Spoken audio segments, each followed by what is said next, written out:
మంత్రిగా ఉన్నప్పుడు ప్రారంభించిన ప్రాణహిత చేవెళ్ల ప్రాజెక్టు ప్రత్యేక తెలంగాణ రాష్ట్రం వచ్చిన తర్వాత సంవత్సరంన్నర తర్వాత ప్రాజెక్టు రీడిజైనింగ్ల పేరు మీద తుమ్మిడిహెట్టి దగ్గర నుంచి చేవెళ్ల వరకు నీళ్లు తీసుకురావాలన్న ప్రణాళికల్ని చంద్రశేఖరరావు గారు మార్చి మేడిగడ్డ, అన్నారం, సుందిళ్ల ప్రాంతాలలో బ్యారేజీలు నిర్మించి తద్వారా శ్రీపాద ఎల్లంపల్లిలో నీళ్లు ఎత్తిపోసి అక్కడ నుంచి తెలంగాణ ప్రాంతంలో సాగునీటి వసతులు కల్పిస్తా అని చెప్పి ఈ ప్రాజెక్టు నిర్మాణం చేపట్టడం జరిగింది. 2015-16లో మొదలుపెట్టిన ఈ పనులు 2018-19లో పూర్తి చేసి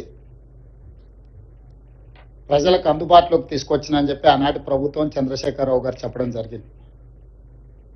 నిర్మాణం జరిగిన 3 సంవత్సరాల లోపే 2023 అక్టోబర్ ప్రాంతంలో మేడిగడ్డ బ్యారేజ్ కుంగిపోవడము, అన్నారం, సుందిళ్ల బ్యారేజీలు పగుళ్ళు రావడము, ఆనాడు ప్రాజెక్టులు ప్రమాదంలో పడ్డాయి అని సాంకేతిక నిపుణులు, నేషనల్ డ్యామ్ సేఫ్టీ అథారిటీతో సహా కేంద్ర ప్రభుత్వ రంగ సంస్థలు గుర్తించి వాటి మీద విచారణ చేసి ఆ విచారణ సందర్భంగా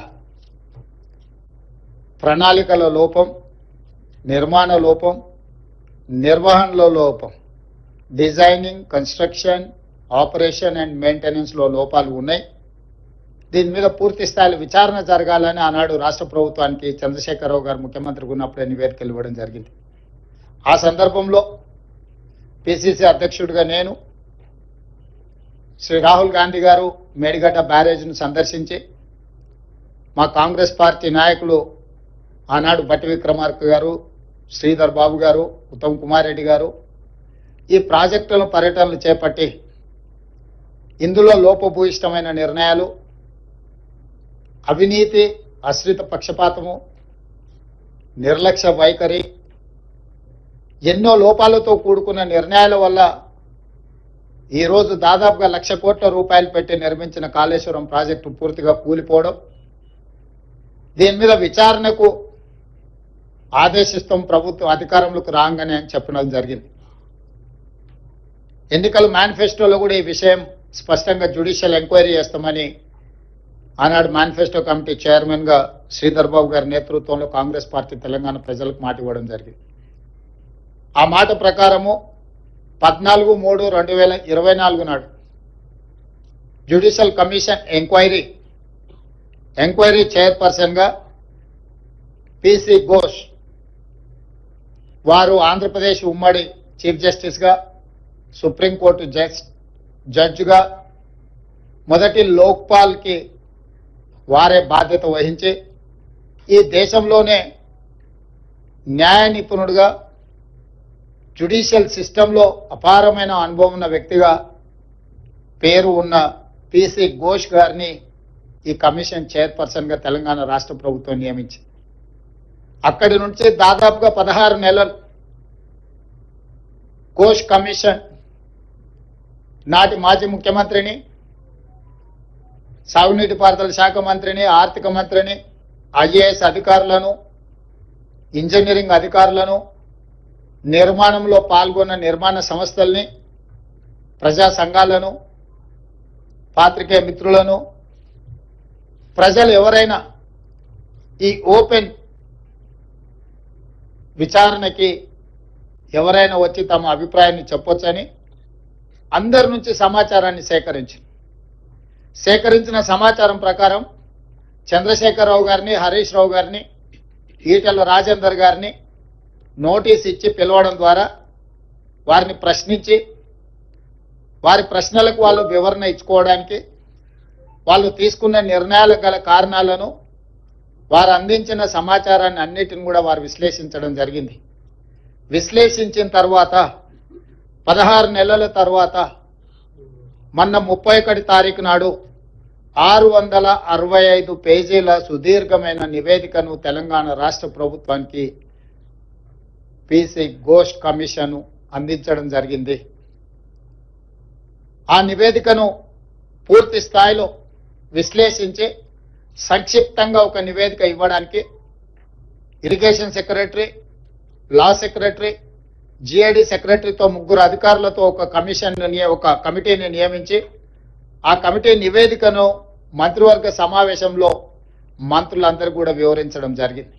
ఇదే కాకుండా 665 పేజీల కమిషన్ నివేదికను ఈరోజు మంత్రివర్గంలో ప్రవేశపెట్టి దాన్ని మంత్రివర్గ ఆమోదం కూడా చేయడం జరిగింది. వాటికి సంబంధించిన సమాచారాన్ని పూర్తి స్థాయిలో మీడియా మిత్రులకు చెప్పాలని మంత్రివర్గ సహచరులందరితోని పత్రికా సమావేశాన్ని ఏర్పాటు చేసి అందులో ఉన్న ప్రధానమైన అంశాలను అన్నిటిని కూడా సాగునీటి పారుదల శాఖ మంత్రివర్యులు ఉత్తమ్ కుమార్ రెడ్డి గారు మీకు సుదీర్ఘంగా వివరించారు. అదేవిధంగా ఆర్థిక మంత్రి, ఉప ముఖ్యమంత్రి భట్టి విక్రమార్క గారు అందులో ఉన్న చాలా విషయాలను మీకు తెలియజేయడానికి ప్రయత్నం చేసింది. వీటి నేపథ్యంలో ఊరు మార్చి, పేరు మార్చి, అంచనాలు మార్చి, అవినీతికి పాల్పడి అక్రమాలకు పునాదులు వేసి నిర్మించిన కాళేశ్వరం ప్రాజెక్టు ఈరోజు కూలిపోయింది. స్పష్టంగా కమిషన్ ఇందులో ఈ వివరాలన్నిటినీ పొందుపరిచింది. దానికి సంబంధించిన ప్రజాప్రతినిధులు, ఐఏఎస్ అధికారులు, ఇంజనీరింగ్ నిపుణులు, నిర్మాణ సంస్థలకు సంబంధించి పూర్తి వివరాలను విశ్లేషణాత్మకంగా వారు రిపోర్ట్ ఇవ్వడం జరిగింది.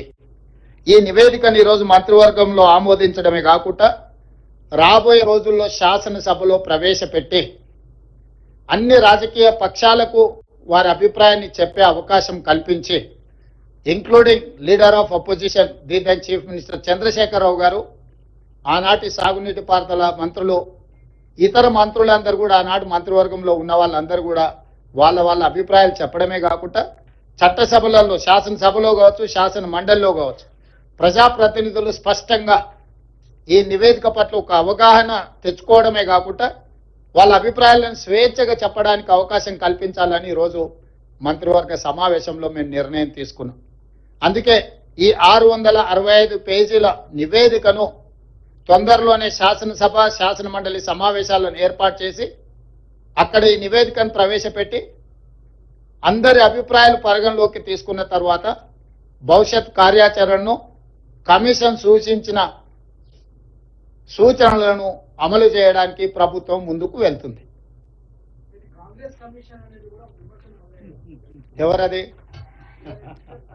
అవునా, న్యాచురల్ కదా, వాళ్ళు అదే విధంగా మాట్లాడతారు కదా, వేరే రకంగా ఎందుకు మాట్లాడతారు? ఒకవేళ అదే అయితే ఆ కమిషన్ ముందుకెళ్ళి వాళ్ళు ఎందుకు సమాచారం ఇచ్చిండ్రు, వాళ్ళు ఎందుకు వాదనలు వినిపించిండ్రు?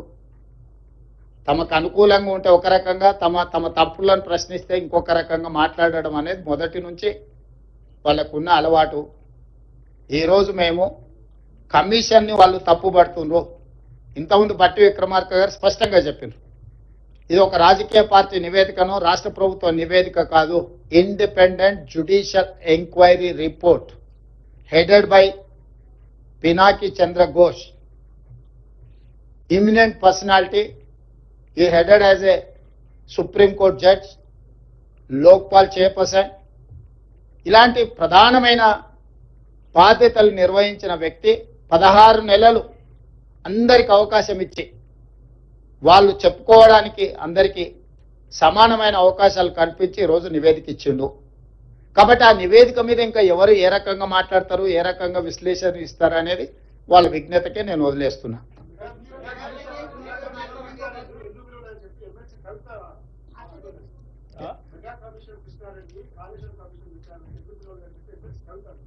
మరి వాళ్ళ ఫాదర్ని అడగాలి. ఎందుకనంటే ఎవరికి ఏం మంచి పెట్టిండో వాళ్ళ ఫాదర్కి తెలుసు కదా. లేకపోతే వారే వెళ్ళి ఘోష్ గారికి నివేదిక ఇచ్చేది ఉండే, ఇంకో ఇందులో మా ఫాదర్తో వీళ్ళందరూ కుమ్ముక్కై ఉన్నారు, మా బావ హరీష్ రావు గారు వీళ్ళతో కమిషన్లు పొందిండు, వీళ్ళందరూ తోడు దొంగలు, గూడు పుటాన్ని చేసిందని కవిత గారు ఘోష్ కమిటీకి ఒక కంప్లైంట్ ఇచ్చినుంటే ఖచ్చితంగా పిలిచి ఉండేవాళ్ళు.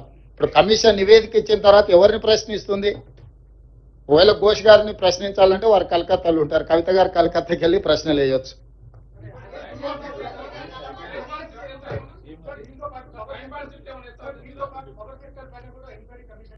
ఉన్నది ఈ రోజు. ఇప్పుడు రాహుల్ దీనికి కన్ఫైన్ అవుదాం.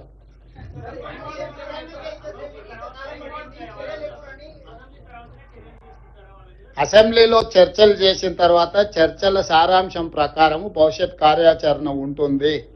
మీకు స్పష్టంగా చెప్పడం కోసమే మీ ఊహాజనితమైన కథనాలకు కానీ ఊహాజనితమైన ప్రశ్నలకు తావు లేకుండా ఉండడానికే కమిషన్ రిపోర్ట్ ఇచ్చిన 4 రోజుల్లోనే మంత్రివర్గ సమావేశాన్ని ఏర్పాటు చేసి మంత్రివర్గ సమావేశం ఆ నివేదికను ఆమోదించి ఆ నివేదికలో ఉన్న సారాంశాన్ని నిక్షిప్తంగా మీడియా మిత్రులకు అందరూ కూడా కంప్లీట్ గా ఇన్ డీటెయిల్ ఒక పవర్ పాయింట్ ప్రజెంటేషన్ ద్వారా మీకు వివరించడం జరిగింది.